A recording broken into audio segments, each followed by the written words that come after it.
আজকে পার্টির লুক সাজানো হয়েছে। তো পার্টির লুকটা কেমন হয়েছে অবশ্যই আপনারা জানাতে কেউ ভুলবেন না। তো হ্যালো ভিউয়ার্স, আসসালামু আলাইকুম। সবাই কেমন আছেন? আশা করছি অনেক ভালো আছেন আর ভালো থাকেন, এটাই কেমন আপনাদের সবার জন্য। সো যে কোনো সাজ আপনি সাজেন না কেন, ভালোভাবে ঠিকমতো সঠিকভাবে না সাজাইলে বা না সাজলে এটা কিন্তু মানে সঠিক উপায়ে না সাজলে অবশ্যই এটা ভালো লাগবে না। কারণ আপনি গরমে যাবেন, গরম লাগবে, ঘেমে যাবেন, তখন মানে মেকআপগুলো সাদা হয়ে যাবে, ভেসে যাবে, এরকম মুখটা বিচ্ছিন্ন বিশ্রী লাগবে।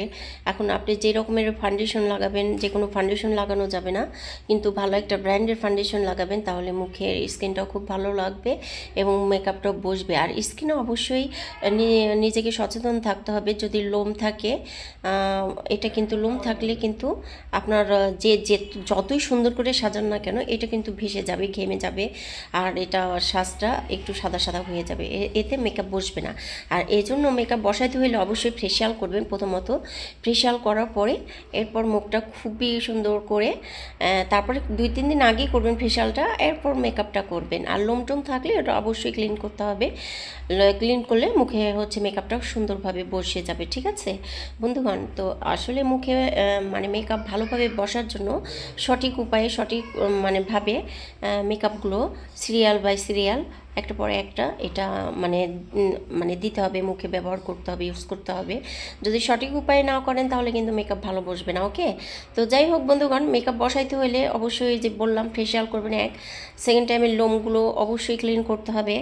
এরপর হচ্ছে আপনার তারপর সাজেগুজু করতে হবে, একটার পর একটা প্রোডাক্ট দিয়ে আপনার মুখটা মানে তৈরি করতে হবে, মেকিং করতে হবে। ওকে বন্ধুগণ, তো আসলে যারা সাজতে জানেন তারা আজকালকে তো সবাই বেশিরভাগ বাসায় সাজেন, আর যারা সাজতে পারে অবশ্যই, আর যারা না সাজতে পারলে তারা পার্লারে চলে আসে, এবং সাজতে পারলেও পার্লারে আসে, কারণ পার্লারে আসলে একটু ডিফারেন্ট সাজ হয়। আপনি যে কোনো সাজ আপনি বাসায় সাজবেন ঠিক মতো আপনার মতো করে হবে, কিন্তু যখনই দেখবেন যে পার্লারে সাজবেন অবশ্যই 100% এটা ডিফারেন্ট হবে। কারণ পার্লারের মেকআপ আর আপনাদের মেকআপের মতো অনেক ডিফারেন্ট। কারণ পার্লারের মেকআপটা অনেক কিছু দেয় যেগুলো আপনারা হয়তো বা জানেন না সাধারণত। আর যারা জানেন তারা তো জানেন, আর যারা না জানেন তাদের জন্য বলছি। এই জন্য ভালোভাবে মেকআপ করতে হয়। মেকআপ করলে করার মতো করবেন, যেখানে যাবেন সিম্পল একটা সাজ দিলে এটা আপনাদের জন্যই ভালো। মুখে বেশি প্রোডাক্ট যার মুখে যেটা লাগে, কারণ বরং যাদের বের হয় তাদের মুখে কিন্তু মেকআপটা একটু অন্যভাবেই বসাইতে হয়, আর যাদের স্কিনটা একটু ক্লিন তাদের মুখে তো সহজেই লেগে যায়, মেকআপটা বসে ভালো। এই জন্য সিরিয়াল বাই সিরিয়াল একটার পরে একটা প্রোডাক্ট দিতেই থাকবেন।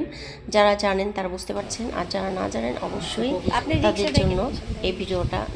আর ফেশিয়ালটা সুন্দরভাবে করার পর আপনি প্রোডাক্ট প্রাইমার বসালেন, একটা ময়শ্চারাইজার ক্রিম বসাই নিলেন, এরপর হচ্ছে আপনার ফাউন্ডেশন দিলেন, এরপর হচ্ছে আপনার সুন্দর করে ট্যাপ ট্যাপ করে ফাউন্ডেশনগুলো বসে, এরপর একটা সুন্দর একটা পাউডার দিয়ে দিলেন, ফেস পাউডার হোক আর ব্যানানা পাউডার হোক, যেগুলো দিয়ে দেওয়ার পরে এরপর শ্যাডো ট্যাডো দিয়ে দিলেন।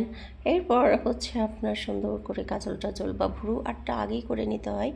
ভ্রু আটটা আগে করে নিলে সাজাতে খুব সহজ হয়ে যায়, এই জন্য ভ্রু আটটা করবেন। ভ্রু আটটা কিন্তু কী দিয়ে, কনসিলার দিয়ে করা হয়। তো কনসিলার দিয়ে করার পরে খুব সুন্দর করে কনসিলারটা ট্যাপ ট্যাপ ট্যাপ ট্যাপ করে এটা হচ্ছে মুখে অ্যাপ্লাই করতে হবে। এরপর সাজুগুজুটা খুব সুন্দর হয়ে যায়। ওকে বন্ধুগণ, আপনারা ট্রাই করবেন।